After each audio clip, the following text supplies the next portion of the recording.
Good morning everyone, myself Indrorin Mondol, Assistant Professor in Mechanical Engineering Department.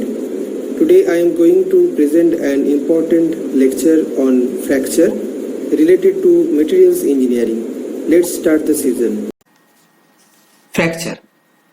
Simple fracture is the separation of a body into two or more pieces in response to an imposed stress that is static, that is constant or slowly changing with time, and at temperatures that are low relative to the melting temperature of the material. Two steps in the process of fracture. First, crack initiation and crack propagation. Fracture is classified as ductile fracture and brittle fracture. There are another two types of fractures are there, creep fracture and fatigue fracture. Fracture is the separation of a body into pieces due to stress at temperatures below the melting point. There are two steps in fracture. First, crack formation and crack propagation. Depending on the ability of material to undergo plastic deformation before the fracture, two fracture modes can be defined, ductile or brittle. In ductile fracture, it is almost always preferred for two reasons. First, brittle fracture occurs suddenly and catastrophically without any warning. This is a consequence of the spontaneous and rapid crack propagation. On the other hand, for ductile fracture, the presence of plastic deformation gives warning that fracture is imminent, allowing preventive measures to be taken. Second, more strain energy is required to induce ductile fracture in as much as ductile materials are generally tougher. Under the action of an applied tensile stress, most metal alloys are ductile, whereas ceramics are notably brittle and polymers are exhibited both types of fracture. Fracture is caused by physical and chemical forces and takes place by crack initiation and crack propagation. In brittle fracture that occurs in ceramics, ice or in cold metals, it is relatively little plastic deformation. Crack is unstable, propagates rapidly without increase in applied stress. Ductile fracture is preferred in most applications because of reasons that I have told earlier. Different types of fracture. This figure belongs to ductile fracture. Ductile fracture surfaces will have their own distinctive features on both macroscopic and microscopic levels. This figure shows symmetric representations for two characteristic macroscopic fracture profiles. The configuration shown in this figure is found for extremely soft metals such as pure gold and lead at room temperature, and other metals, polymers and inorganic glasses at elevated temperatures. These highly ductile materials neck down to a point fracture, showing virtually 100% reduction in area. The most common type of tensile fracture profile for ductile metals is that presented in this figure, which fracture is preceded by only a moderate amount of necking. The fracture process normally occurs in several stages. This is brittle fracture without any plastic deformation.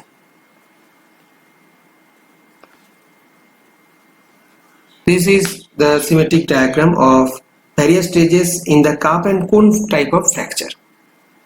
First, after necking begins, small cavities or microvoids form in the interior of the cross section as indicated in this figure. Next, as deformation continues, these microvoids enlarge, come together and coalesce to form an elliptical crack, which has its long axis perpendicular to the stress direction. The crack continues to grow in a direction parallel to its major axis by this microvoid coalescence process. Finally, fracture ensues by the rapid propagation of a crack around the outer perimeter of the neck. by shear deformation at an angle of about 45 degree with the tensile axis. This is the angle at which the shear stress is a maximum.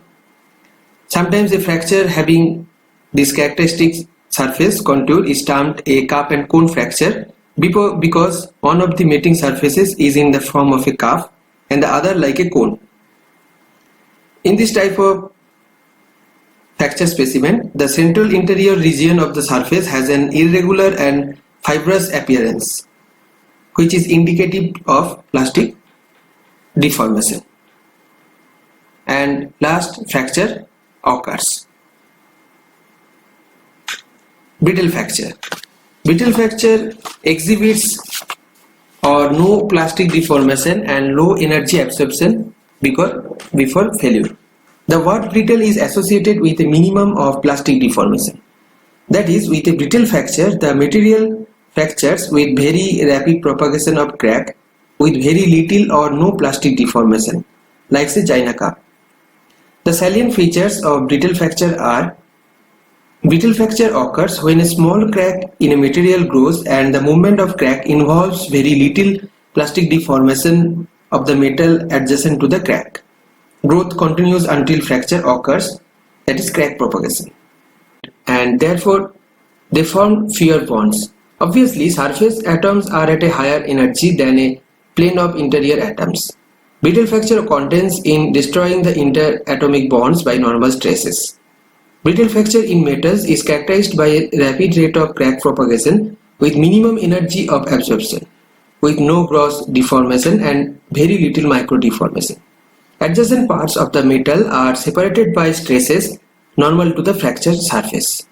This doesn't produce plastic deformation and therefore requires less energy than a ductile failure, where energy is introduced in the process of forming dislocations and other imperfections within the crystal. Brittle fracture occurs along crystal planes with fewer atomic bonds, that is characteristic crystallographic planes called as cleavage planes. The fracture is termed as cleavage fracture. This occurs in body center cubic and hexagonal closed-packed crystals at very low temperature. In polycrystalline materials, the fracture takes place along the grain boundaries because of the tendency of brittle fracture, increases with the decrease in temperature and higher rate of straining. Brittle fracture occurs at or below the elastic limit of a material. Normally, brittle fracture follows the grain boundaries, which can be identified by their granular and shiny look. In some instances, this type of fracture can be caused by grain boundary films of hard brittle. Second phase like that formed by bismuth in copper. The tendency for brittle fracture increases with decreasing temperature, increasing strain rate and stress concentration conditions usually produced by a notch. Brittle fracture is to be avoided at all costs because it is very dangerous and occurs without warning and usually produces disastrous consequences. Brittle fracture are of practical importance due to the failures of pressure vessels, bridge, pipelines, hulls of ships, etc. So crack propagation is spontaneous and rapid. It occurs perpendicular to the direction of the applied stress, forming an almost flat fracture surface. Crack propagation corresponding to successive and repeated breaking of atomic bonds along specific crystallographic planes is called cleavage. This one is cup and cone fracture in aluminium and this one is brittle fracture in a mild steel. Transgranular and intergranular fracture. Crack propagation across grain boundaries is known as intergranular or transgranular fracture, while propagation along grain boundaries is termed as intergranular. These are two grain boundaries, path of crack propagation. These are grains and this is path of crack propagation. Comparison between brittle and ductile fracture. In case of ductile fracture, material fractures after plastic deformation and slow propagation of crack. Material fractures with very little or no plastic deformation. In case of ductile fracture, surface obtained at the fracture is dull or fibrous in appearance. In case of brittle fracture, surface obtained at the fracture is shining and crystalline appearance. In case of ductile fracture, it occurs when the material is in plastic condition. In case of brittle fracture, it occurs when the material is in elastic condition. Ductile fracture is characterized by the formation of cup and cone. Brittle fracture is characterized by separation of normal to tensile stress. The tendency of ductile fracture is increased by dislocations and other defects in metals. In case of brittle fracture, the tendency brittle fracture is increased by decreasing temperature and increasing strain rate. In case of ductile fracture, there is reduction in cross-sectional area of the specimen, and in case of brittle fracture, there is no change in the cross-sectional area. These are the basic differences between ductile fracture and brittle fracture. Ductile to brittle transition. Ductile materials fracture abruptly and with little plastic deformation. Crack propagation takes precedence over plastic deformation, and ductile to brittle transition occurs when temperature is lowered, rate of straining is increased, and notch or stress riser is introduced. This is energy absorbed on impact versus temperature graph. This one is brittle, and this one is transition zone. After that, brittle material is transformed into ductile material. Griffith theory of brittle fracture.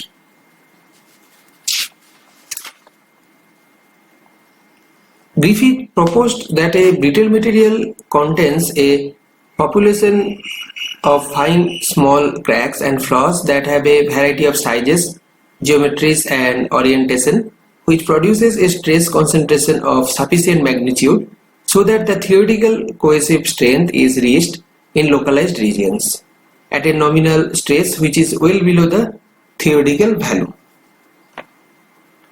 When one of the cracks spreads, it produces an increase in the surface area of the side of the crack. This requires energy to overcome the cohesive force of the atom, or expressed in another way, it requires an increase in surface energy. The source of increase in surface energy is the elastic strain energy, which is released as the crack spreads. Griffith told that in a true brittle material there are always present many micro cracks which act to concentrate the stress at the tips. The crack could come from a number of sources, for example as a collection of dislocations, as flaw occurred during solidification, or a surface scratch.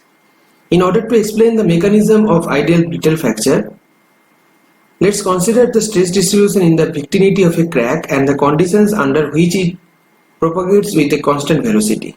Lengthening of a crack causes an increase in surface area of the crack, and obviously the surface energy of the specimen is increased.